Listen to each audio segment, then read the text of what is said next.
ভাইরে, লক্ষ্মীপুরে ভোটের অবৈধ 6টি সিল উদ্ধারের ঘটনায় গ্রেফতার প্রিন্টিং প্রেসের মালিক আদালতে স্বীকারোক্তিমূলক জবানবন্দি দিয়েছেন। তিনি স্থানীয় জামাত ইসলামীর নেতার নির্দেশে সিলগুলো তৈরি করেছেন বলে জানান। নির্বাচনের আগে জামাতের নেতাকর্মীরা একটু প্রস্তুতি নিচ্ছে কিভাবে দাঁড়িপাল্লায় সিল মারতে হবে, আর এটাই সহ্য হলো না প্রশাসনের। কেন ভাই, আপনারা এত দুষ্টু কেন? আপনাদের তো বোঝা উচিত দীর্ঘ 15টা বছর জামাত গর্তে লুকিয়েছিল। কেউ কেউ আবার আওয়ামী লীগের নেতাকর্মীদের লুঙ্গির নিচে আশ্রয় নিয়েছিল, যার কারণে তারা নির্বাচনের কোনো প্রস্তুতি নিতে পারেনি। আজ এত বছর পর তারা একটু প্রস্তুতি নিচ্ছে, আর আপনাদের এটাই সহ্য হলো না। চরম মূল্য দিতে হবে ইউনূস সরকারকে।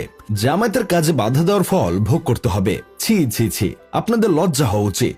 এই যে আপনারা জামাতের অবৈধ সিল বানানোর কার্যক্রম বন্ধ করে দিলেন, এখন যদি জামাতের নেতাকর্মীরা আপনাদের জান্নাতের টিকিট না দেয়, তখন আপনাদের কি অবস্থাটা হবে একবার ভেবে দেখেছেন? আপনাদের মনে রাখা দরকার ছিল পৃথিবীর মধ্যে জামাত একমাত্র দল যারা দুনিয়াতে থাকা অবস্থায় মানুষের হাতে জান্নাতের টিকিট ধরিয়ে দেওয়ার ক্ষমতা রাখে।